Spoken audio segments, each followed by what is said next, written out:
Amen. Salamat ng marami, Josephine.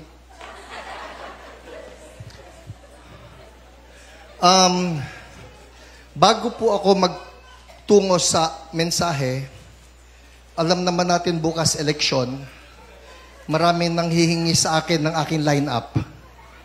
Wala po akong ibibigay sa inyo. Pero, what I can give you, what I can share with you right now, ay yun pong guidelines na ibinigay ng PCEC. Hindi po ito yung sermon, okay? Isisingit ko lang ito. Pero may guidelines po kasi na ginawa ang Philippine Council of Evangelical Churches, and I would like to share them with you right now. If we can show them, ang tawag po nila rito ay mga K, no? Sa atin pong paghalal sa mga iluluklok natin sa mga pwesto, meron po dapat silang K.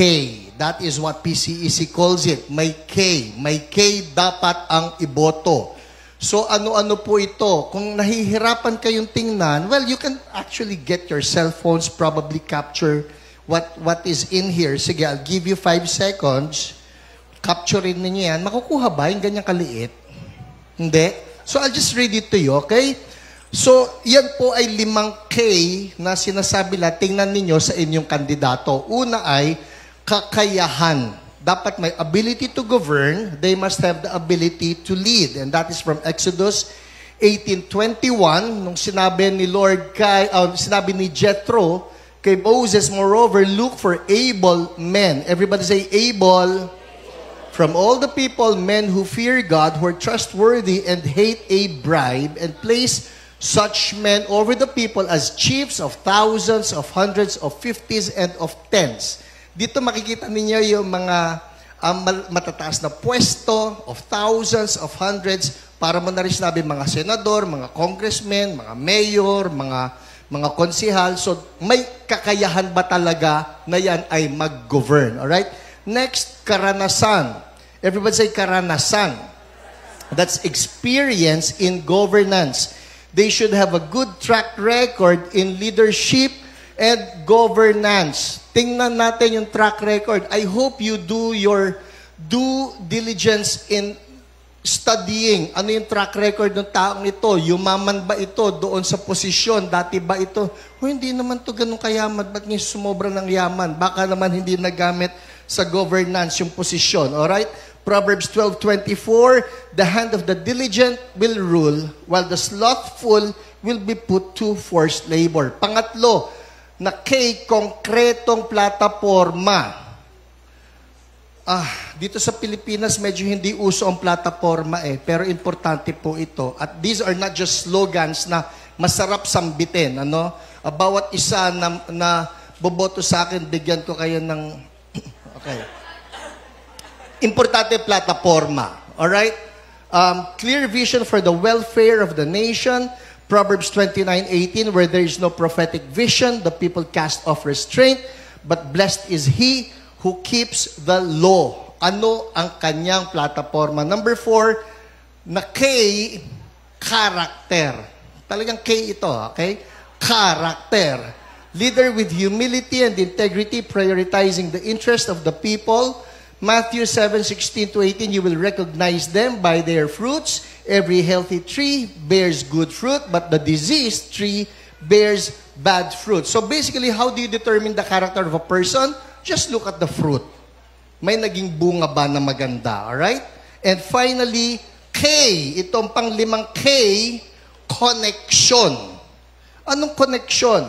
Trustworthy advisors and connections. Ang sabi nga ng Bible, bad company ruins good morals, or bad company corrupts good character. You just have to look at the person surrounding, or the people surrounding the person.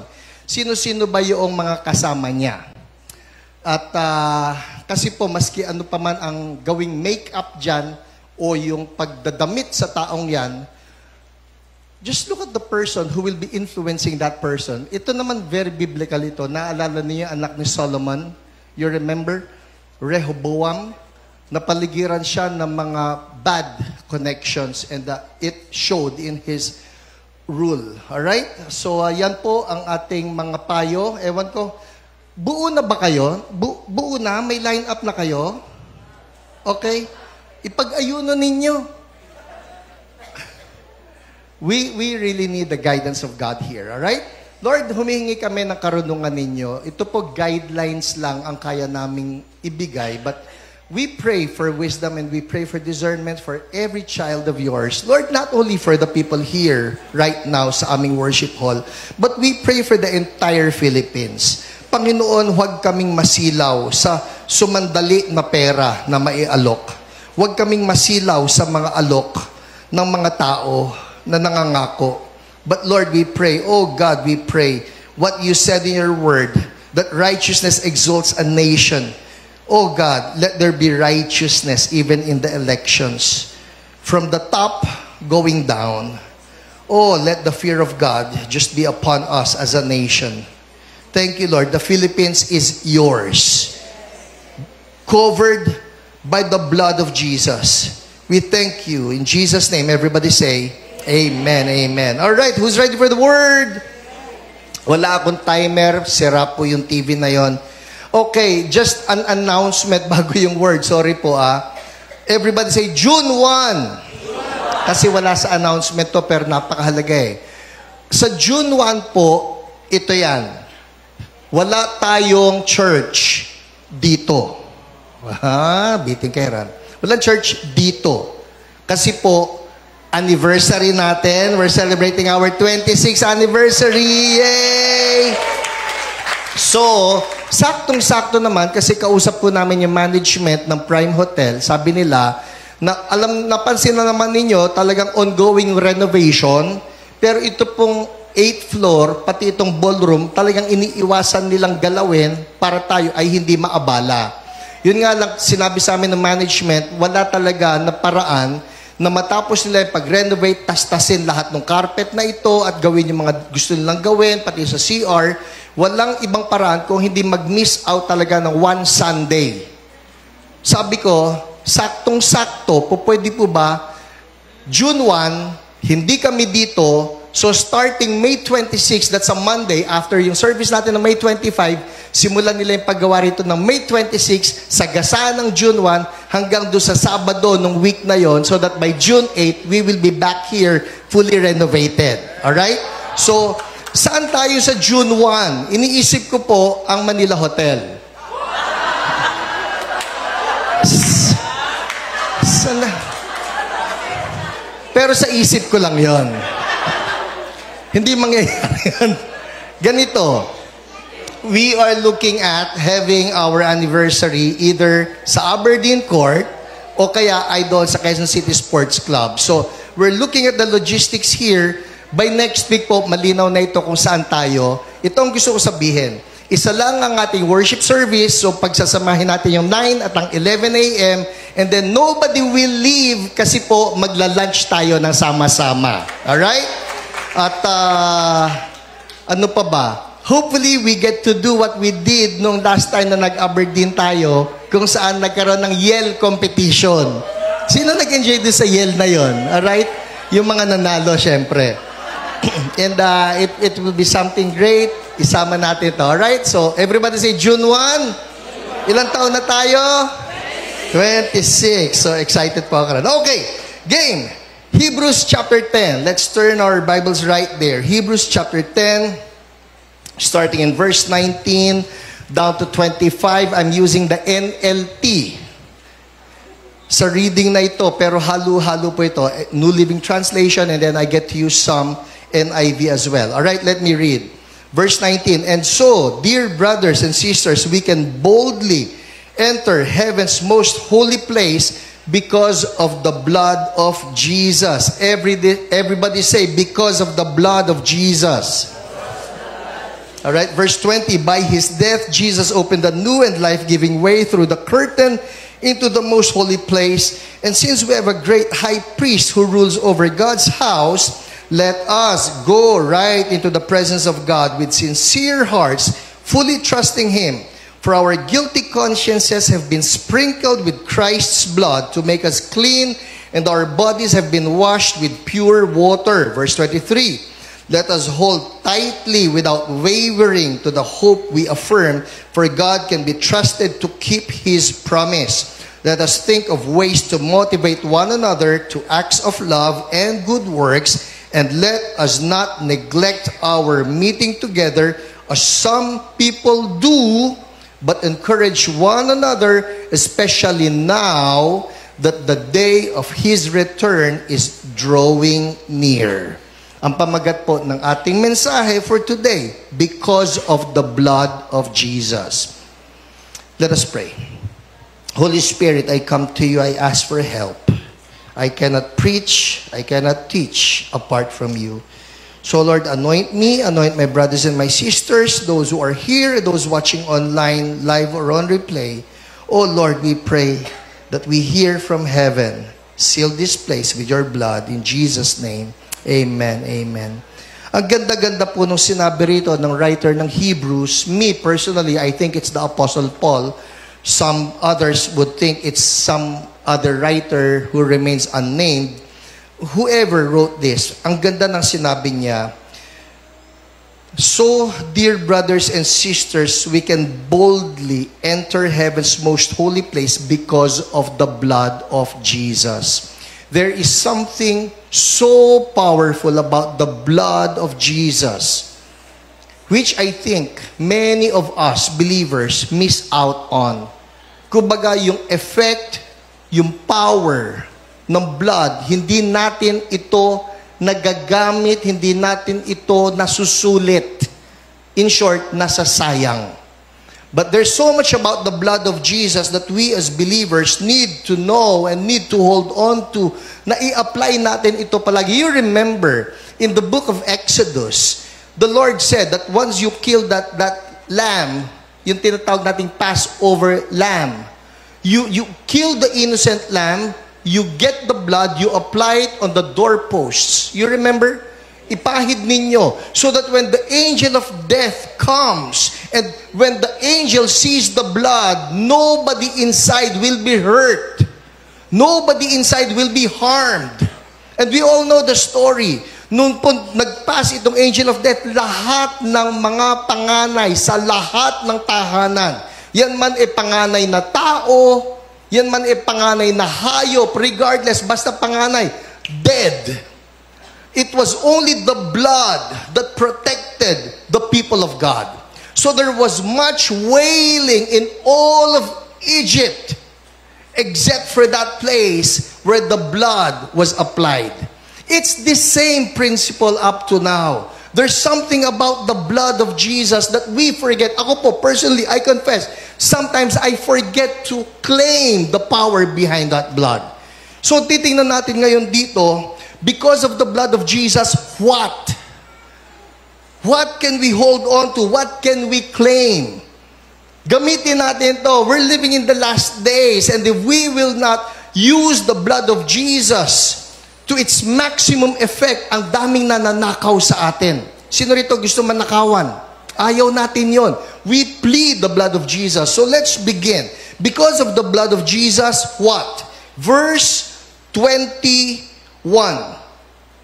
And since we have a great high priest who rules over God's house, verse 22, sabi rito, let us go right into the presence of God with sincere hearts, fully trusting Him.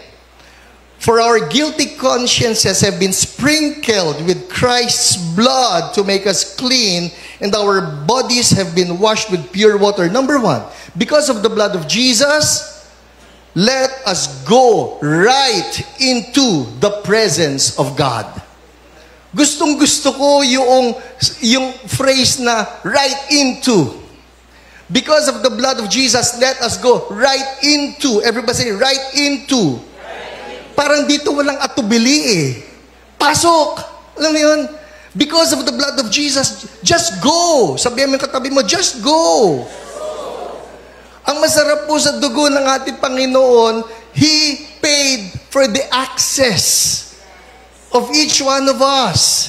I don't know about you, have there been times in your personal prayer life, in your personal walk with God, na parang atubili tayo na lumapit kay Lord? Di ba? Meron yung parang, Kasi Lord Jahi Of course, we don't say that, na, Lord Jahi But in our hearts, there's that feeling of, parang hindi ako confident na pumasok.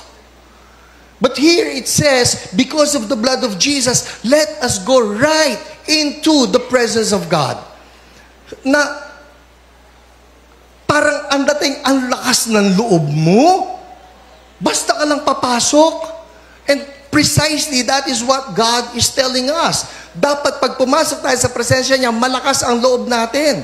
Hindi dahil magagaling tayo, hindi dahil malilinis tayo, na wala tayong ginawang mali, kung hindi dahil sa dugo ng ating Panginoong Jesus. Just go right into. Nagda-drive ka, and then you remember God, go right into His presence. Nandun ka sa kama mo, you wake up, just go right into His presence. It is as if nothing stands between you and God because you go right into His presence. How? Through the blood of Jesus.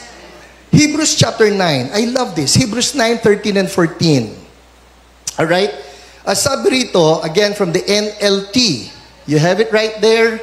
Sabi rito, under the old system, everybody say old system.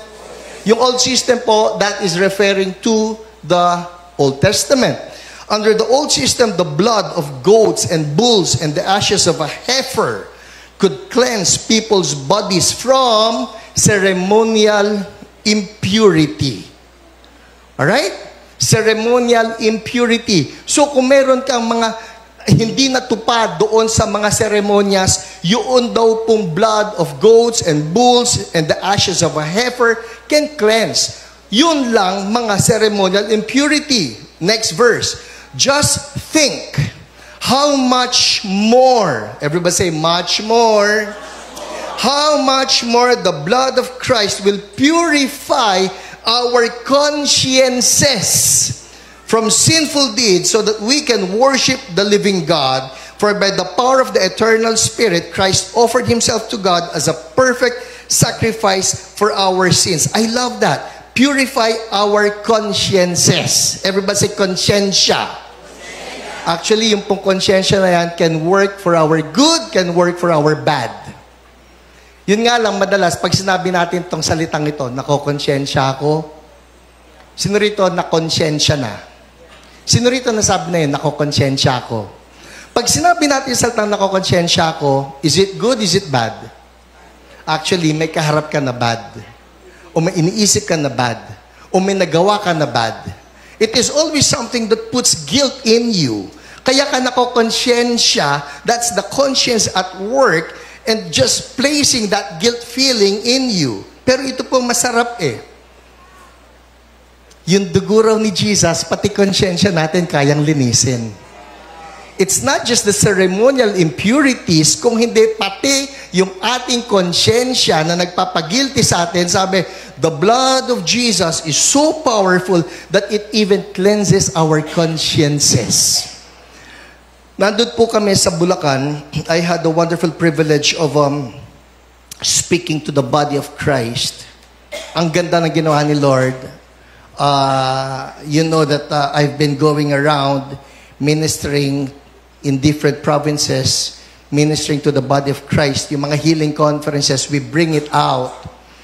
So, nung natapos na po yung aking mga sessions that particular day, plano ko nang umalis kaagad dahil may next pa kami na appointment. Pero nilapitan ako, sabi, Pastor, magpapapray lang. Sabi ko, sige po. Pagpe-pray, o kaya naman, Pastor, pwedeng magpa-pirma lang ng libro. O sige po, pirma ng libro. Pastor, pwedeng magpa-picture. Sige po. Yung mga simple lang yon. Kumbaga, madali lang yan. Pwede namang magpa-picture. Ganun lang yan. O kaya pirma, mabilis lang yan. Pero ito po yon. Pagkatapos pala, nung isang picture at pirma, Pastor, pwedeng magpa-pray. O sige po, anong pagpe-pray? Ito po kasing anak ko. So, cut the long story short, yung anak ipagpe-pray namin. But what turned out to be a simple prayer for blessing the person turned into deliverance. Okay? Yun palang ipagpapapray, Kaya, which is actually why, in some deliverance requests, sinasabi na lang natin na, let's not do it in a Sunday worship service setting, kasi po sometimes it will take time, alright? So, humaba. At highly demonized pala yung babae na ipagpe-pray namin. Usually, pagka po highly demonized, that means that there is, or there are manifestations, possibly because the person has been involved in some occult involvements, or probably because there have been some emotional hurts, unforgiveness, mga ganyan na kinakailangan talagang mahukay sa loob. In short, nag-manifest itong pagpe-pray, and then the eyes were just, alam mo piercing look, na nag-iba, biglang yung mga ugat, galit na galit, namumula, and then start shouting at me. Ang sinasabi, alam kong pinaggagawa mo. Sabi ko, nag-isip ako. Ang pinaggagawa ko. Alright? Ang pinaggagawa ko. You know what? It was something that the Holy Spirit just prompted in me. Sabi ko, ano man yung nasa isip mo, washed. That's what I said. Washed. Tapos, meron pa, washed. Meron pa, washed. Yun lang ang sagot ko, washed. Washed by the blood of Jesus. Wala na siyang naisagot. Hallelujah! Hallelujah! Ang sarap, pagka nandun yung confidence natin na, Lord, alam ko, your blood is so powerful that it just washes away all sins. Kaya yung paglapit natin kay Lord, hindi sinasabi rin, dahan-dahan kang pumasok, ingat-ingat ka, kasi baka ikaw mamatay ka sa holiness ni God. The blood of Jesus is so powerful that you can just go right into the presence of God, washed by the blood of Jesus. Dito po may isa akong natutunan from Francis Frangipane in his book, The Three Battlegrounds. Ang sabi niya, when your enemy, well, let's look at this. Matthew 5:25. It has to be from the New King James Version, all right? Matthew 5:25. Ang sabi rito kasi, agree with your adversary quickly. Everybody say adversary. Sa Bible, alam natin, sino ang adversary doon? Alright? Si Satan eh. Nung una ko nabasa yung verse na ito, the thing that came to mind, sandali, bakit ako makiki-agree sa adversary? Sino rito, may plano kayo maki-agree kay Satanas? Ayaw natin yun eh. But listen up. Ang sabi rito, agree with your adversary quickly, while you are on the way with him, lest your adversary deliver you to the judge hand you over to the officer, and you be thrown into prison. Ano ibig sabihin nito, agree with the adversary? Ganito po yan. We all know that the adversary, the devil, is also the accuser of the brethren. Tama? So mga accuse yan, o ikaw sinungaling ka, o ikaw meron kang galit, o ikaw meron kang inggit, o ikaw meron kang immoral ways, o ikaw nanood ka ng ganyan, o ikaw ng babae, o ikaw ng lalaki, o ikaw ng basta. At kung totoo, sino rito aamin na minsan totoo? Okay. Okay. Totoo. Because all have sinned. Sino rito nag-isip na ng masama? Pati yun, di ba?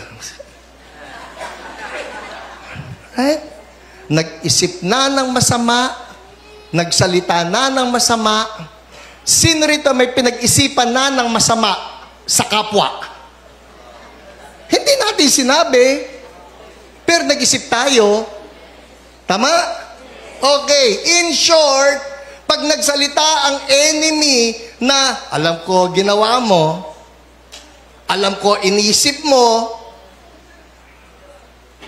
Alam ko, may kagalit ka, pero hindi mo sinasabi galit ka sa kanya. So here's the adversary now, accusing you. Ano sabi rito ni Jesus? Agree with your adversary.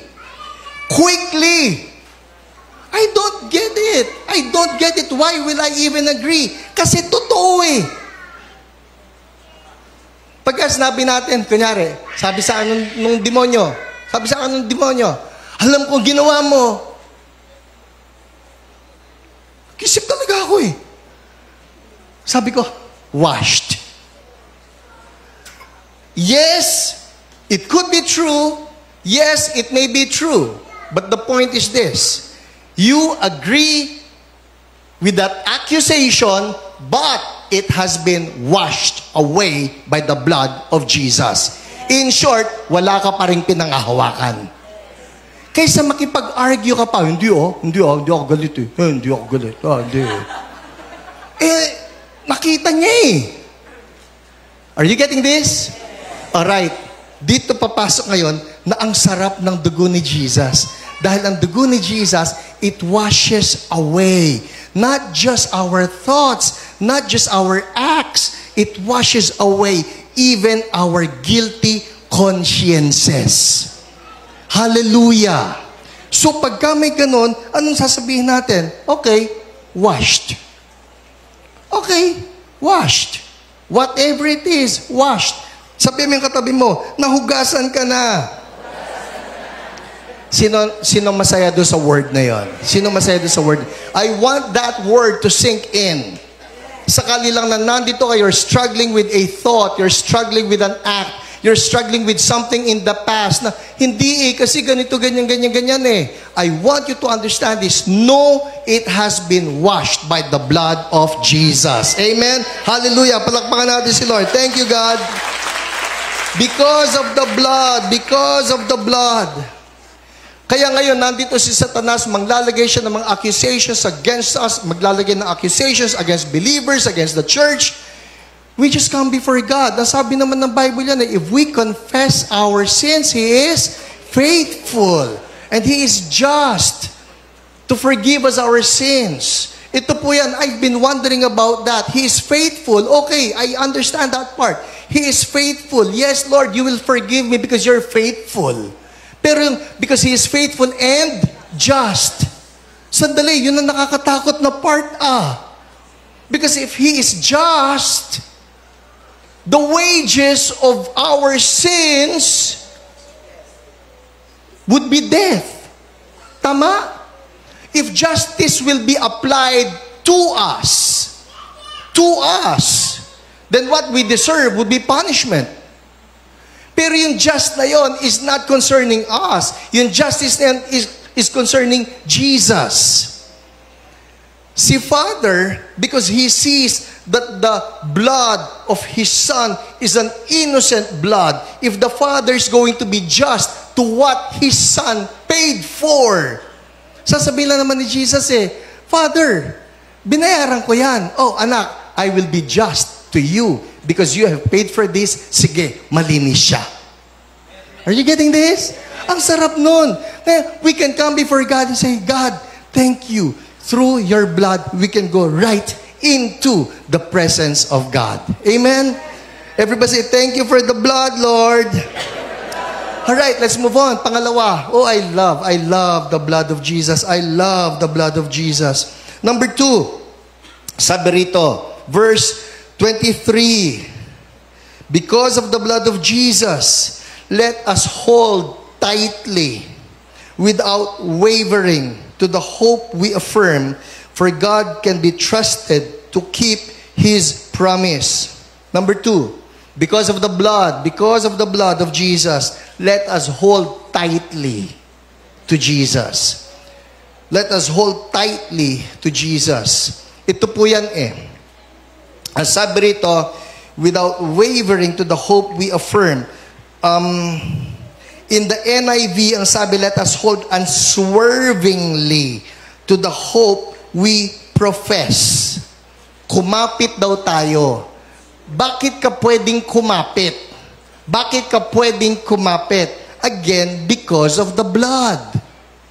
Parang ganito yan eh, kakapit ka, and you would think, sadali, you're holding on, Pag yung kinakapitan mo, will feel na sandali, bitawan mo nga ako, huwag kang kumapit sa akin. Anong kay mo? Sino ka? Lord, no. I'm holding on. Bakit? Because of the blood. Nakakapit ako, Lord, to this hope that we profess. Who is our hope? It's Jesus. Titus 2:13. Let's look at this, Sabi rito, while we wait for the blessed hope, the appearing of the glory of our great God and Savior, Jesus Christ. In short, our hope is Jesus. What gives you the boldness to hold on to Jesus? Bakit ka kakapit? May kay ka ba?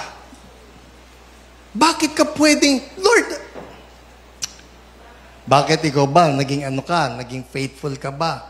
Lord, kumakapit ako not on the basis of my own goodness. Kumakapit ako because of the blood. Hindi ako bumibitiw because of the blood. You may have struggled. You may have been defeated even. But understand, anuman yung mga laban na ito, by the blood, may karapatan ka pa rin kumapit kay Lord. Nakakapit ako sa inyo, Panginoon. Look at this, Revelation chapter 12, verses 10, 11. From the NIV. Ang sabi rito, for the accuser of our brothers and sisters, who accuses them before our God day and night.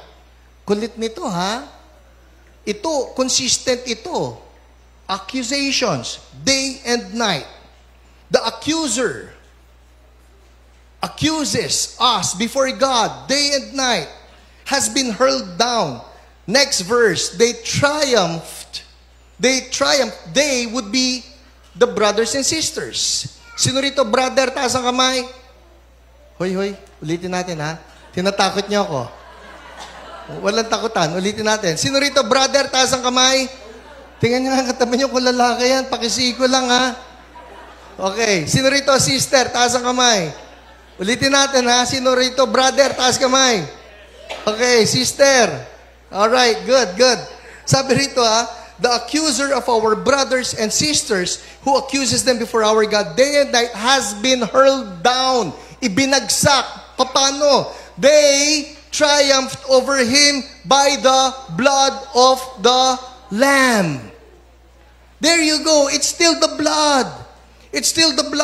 May accusations. Ikaw mahina pananampalataya mo. Ikaw hindi ka matibay. Ikaw hindi ka anointed. Ikaw hindi ka nag-evangelize. Ikaw kulang ka sa prayer. Ikaw kulang sa 10 chapters ang binabasa mo ng Bible.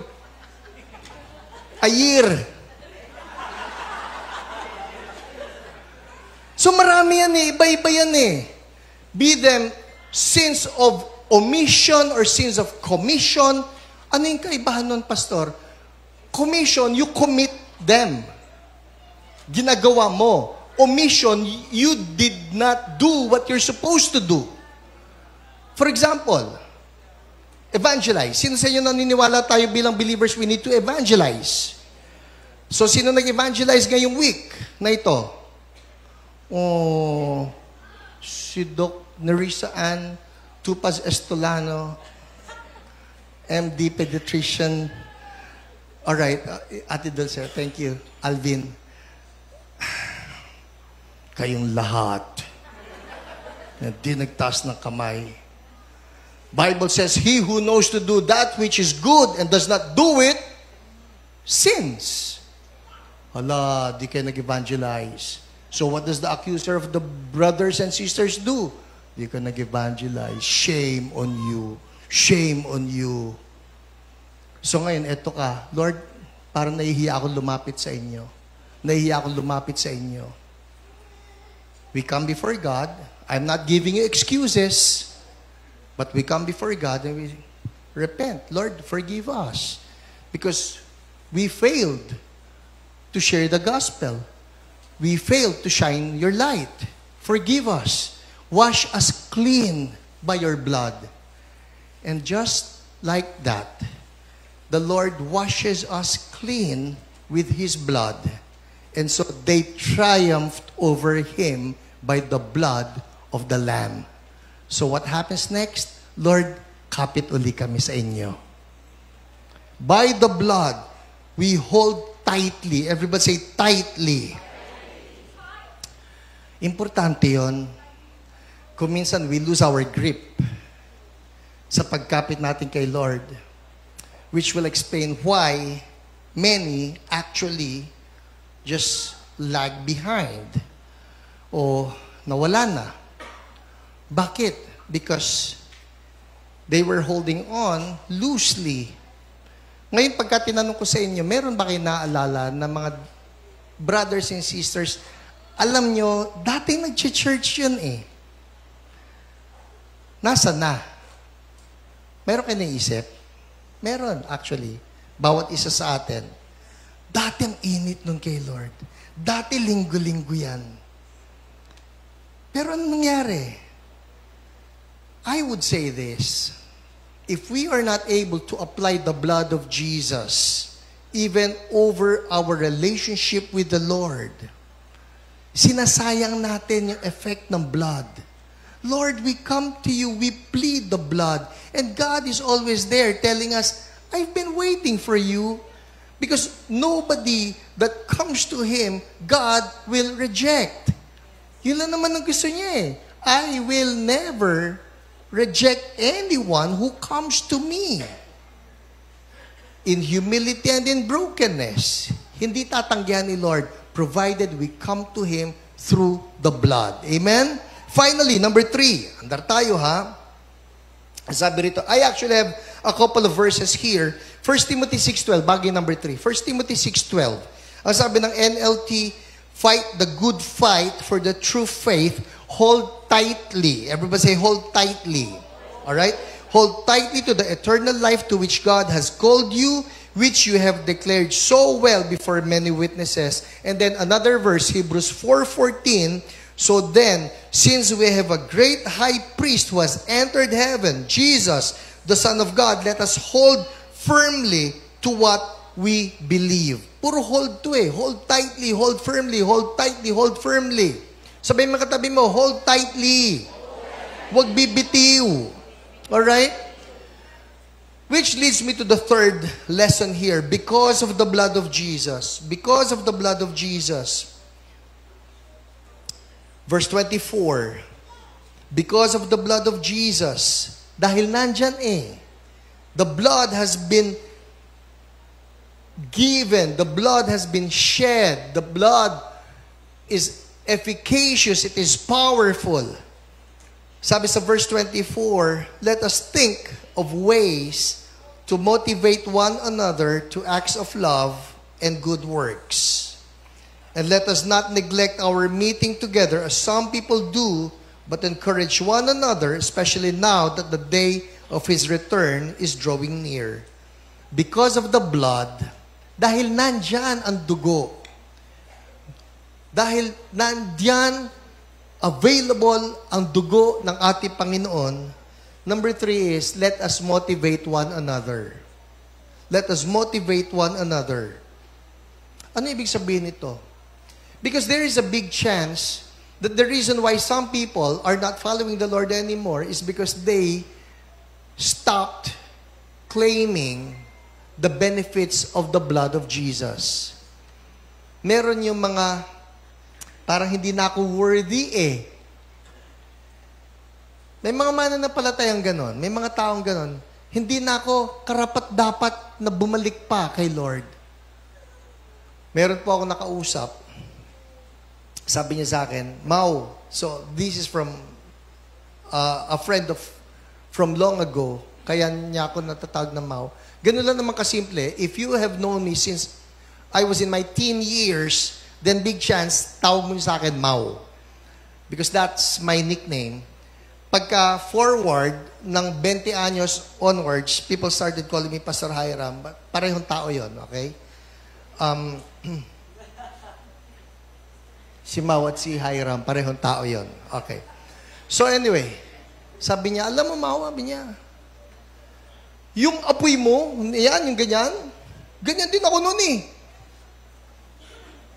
Alright? Ganyan din ako noon eh, sabi niya sa akin. O sabi ko, bakit mo sasabing ganito ka noon? Sabi ko, bakit kinakailangan noon? Ba't hindi ngayon? Wala na eh. Tumigil na ako eh. Naalihis ako eh. Iba na yung ginagawa ko eh. Now, the chances of them stopping in their walk with the Lord has to do with them bearing some guilt in the past. Hindi na ako pwede, hindi na ako worthy. So now, what is the challenge for every one of us would be this. Look for them and motivate them to come back and remind them, may blood si Jesus na nabuhos, pambayad pa rin yan sa anumang naging dapa mo. May blood si Jesus and it is still powerful to redeem you back into the race that Jesus has called you to do. So sino man yung mga naisip nyo, kanina tinanong ko, meron kayo naaalala na dati nasa church o dati nag-aapoy kay Lord, pagkatapos ngayon nawala na, guess what? Even for them, the blood of Jesus has been shed. And so, what is the challenge before us is to, let's motivate them. Sabi rito, let us think of ways to motivate one another. Let us think of ways to motivate one another. Kunyari lang, tayo ngayon na nandito, we are 200 plus. Kung may naisip kayo na, sino nga ba? Ay, si ganito, ay, si ganito, ay, si ganito. Think of ways. And then, whatever the failure of that person was in the past, claim the blood of Jesus has also paid for that. Wala pong inaayawan si Lord. Lahat yan po pwede pa rin maibalik because of the blood of Jesus. I'll read to you some statistics here. Actually po, malungkot itong babasahin ko sa inyo, alright? Sabi rito according to a study, Christianity, I'm not talking of Church of Blessed lang. Christianity, alright, is expected to lose a net of 66 million adherents. Sabi lang, may mga nadadagdag naman. We're talking here of the worldwide statistics, alright? May mga nadadagdag naman. Ito po yan. May nadagdag, 40 million converts. Ibig sabihin, we're evangelizing. Marami tayong naipapanalo. Pero after the 40 million converts, minus 106 million apostates or backsliders. Nadagdagan ka ng 40 million, nabawasan ka na 106 million. Hindi tayo nadadagdagan. In short, may mga naipapanalo tayo kay Lord, pero ang dami ring nawawala. Mas marami ang nawawala. It is also expected that Christianity may have the largest net losses in terms of religious conversion. Christianity, ito po sa Amerika naman ito, the largest religion in the United States, experienced a 20th century high of 91% of the total population in 1976. In short, noon po 1976, gumawa ng survey among Americans. Ikaw ba believer in Jesus? Kapag believer ka in Jesus, you are considered as a Christian. 91% said yes. Kailan yon?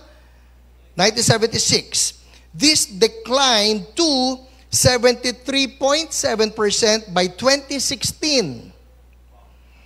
And 2022, 64%.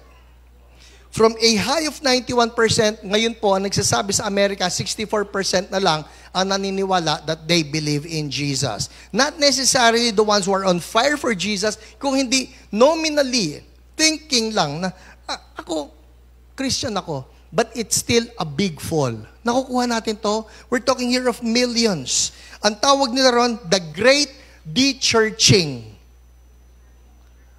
They are de-churching. Meaning to say that they were a part or they were parts of the church. But they decided to de-church. So many people think that they can be Christians without being part of a Bible-believing church that Christ established in the world. Kumbaga parang ganito, I still believe in Jesus. I still believe in Jesus. Pero I don't need to go to church. Ang sinasabi rito, let us think of ways to motivate these people. And let us not neglect our meeting together. Sabi mo katabi mo, importante yon. Alright? Importante yung gathering. Importante to. They allow, sabi rito, they allow other activities to replace the church. May binigyan na example dito, like playing tennis. Siguro sama natin, or pickleball, pero pickleball namin Mondays, okay? Like playing tennis on Sunday mornings, it sounds innocent enough, but the impact is death to Christianity in the West.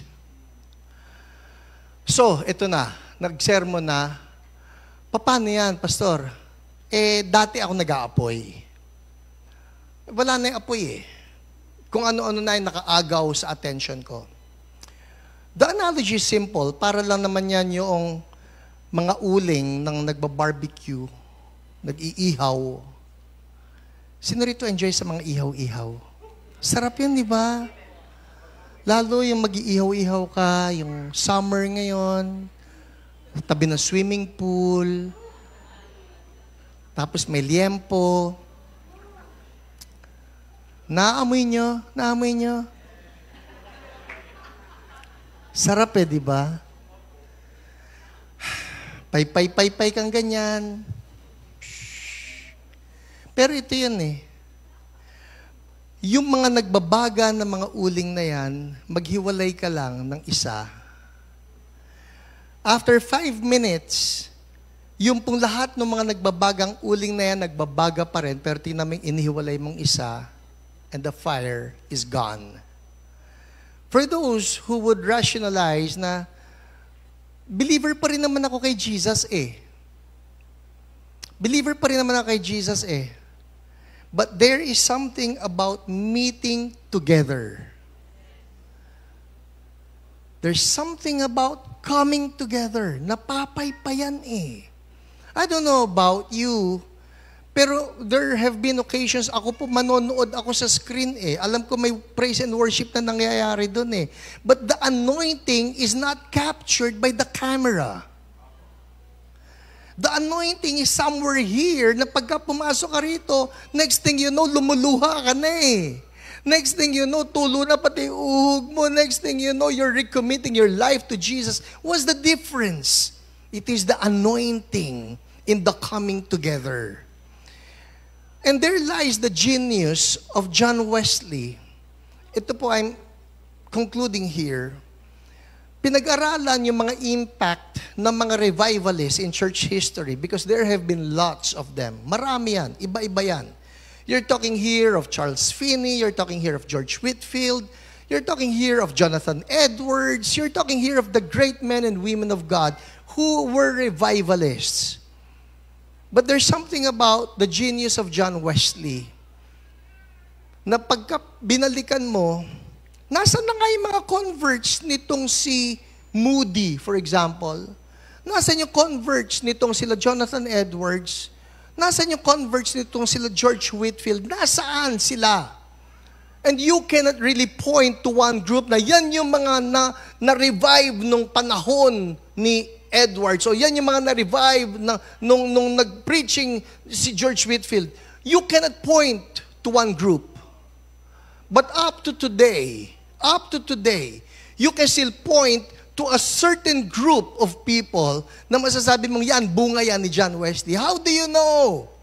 Because they will just tell you, we come from that Wesleyan heritage. What's the Wesleyan heritage? You're talking here of the Methodist people, you're talking here of the Nazarenes, you're talking here of the Pentecostals and the Charismatics, and they will always point to si John Wesley, ang pinanggalingan namin. How? After 3 centuries, meron pa rin. Paano nangyari? Because John Wesley made sure that all of those people that he was able to win to the Lord, sabi niya, I want you to never stop meeting together. Wala ni isa na hindi kasama sa isa, ang tawag nila roon, class meetings. You should be in class meetings. Bago pa po na-invento yung salitang cell group, may class meetings na ang mga followers ni John Wesley. So long after John Wesley died, the class meetings were still there. Ano ginagawa sa class meeting? Nagpapaypayan sila. Let us not give up meeting together. Let us not give up meeting together. Ngayon po, in our context, that's what we call a connect group. So, are you connected? Para saan ba yan, Pastor? So that we can be here to tell you, there's the blood of Jesus. Hindi ka kinakailangan you fall by the wayside. Andito kami. We plead the blood of Jesus together so that we can finish the race together. Amen? Finally, isang verse na lang po rito. In Hebrews, in chapter 10, verse 24, verse 25. Alright? Verse 36 to 39. And it reads, patient endurance is what you need now so that you will continue to do God's will. Then you will receive all that He has promised. Verse 37. Basahin natin ito. Verse 37. Sabay-sabay. Ready, go. For in just a little while. Everybody say, little while. Ano sa Tagalog yon? Sandali na lang. Sandali na lang. For in just a little while, everybody, the coming one will come and not delay. Verse 38, and my righteous ones will live by faith, but I will take no pleasure in anyone who turns away.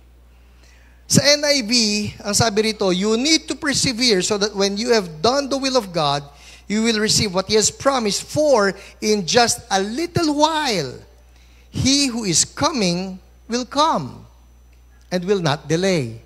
Sino kaya yon? That's Jesus. In a little while. In a little while. Kaya nga, sabi, hold on, hold tightly. Sabi mo katabi mo, kapit. Bakit? Because in a little while, for all you know, bago magbotohan bukas, kinuha na tayo ni Lord.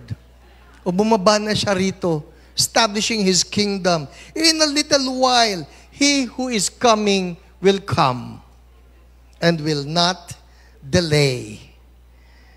But my righteous one will live by faith. I take no pleasure in the one who shrinks back. But we do not belong to those who shrink back and are destroyed, but to those who have faith and are saved. Ako masaya. There's the blood. Because it's been a great journey, and the journey continues on. Paminsan-minsan, we fail. Paminsan-minsan, we fall. But the blood of Jesus sustains us to the end. Kung may kakilala kayo na kinakailangan damputin uli, i-encourage uli, i-motivate uli, let's bring them back because the Lord is coming back soon. Ang importante na yung effect ng blood of Jesus, wag nating sayangin kasi sila kasama doon sa binayaran ng dugo ni Jesus. Amen? Hallelujah. Let's all stand up. Thank you, Lord. Hallelujah. Oh, Jesus, thank you for your perfect life. Thank you for your perfect blood, that we can go right into the presence of God with confidence, no fear, because of your perfect blood. Panginoon, as we come to you right now, we pray that we apply this. Wala na kasalanan at wala na pagkabagsak o pagkahulog na hindi kasama sa binayaran ng inyong dugo. Oh Lord, thank you for that blood. And right now, we want to take this opportunity as well sa mga kaibigan, kakilala namin from the past or probably up to now, they remain as friends, but they have fallen by the wayside. Oh, your blood, Lord, your blood be applied for them as well. Help us, Lord. Give us the wisdom on how to motivate them back to you, because you love them and you also paid for each one. Salamat po. Salamat. Pwede ba right now, if there's anybody that comes to mind, can we just take this time to pray for them? All right? If you could just form yung parang bowl ba with your hands, or form a cup with your hands, tapos imagine niyo yung taong yon, whoever that person is. Or may na-imagine kayo na tao? May na-imagine kayo na tao, all right? And just say this with me. Lord Jesus, thank you for your blood that washes away all of our sins and even our guilty consciences. Lord, right now, I lift up to you. Name that person na nandyan sa inyong mga cup ngayon. Pangalanan ninyo kay Lord. Huwag niyo namang isigaw. Just between you and the Lord na yan. I lift him up to you. I lift her up to you. Sabi niyo, in Jesus' name, Lord, I plead your blood for this person. Holy Spirit, let your conviction come upon this person. In Jesus' name, give me wisdom on how I can motivate him or her. Mamili kayo. Back to you. Oh, Holy Spirit, right now, I believe by the blood of Jesus, conviction is coming upon that person. Thank you, Lord. Give me that timing to talk to that person, invite him back to you. For you are coming soon, and I want him to be there with me. In Jesus' name, amen, amen. Hallelujah, hallelujah. Thank you, Lord.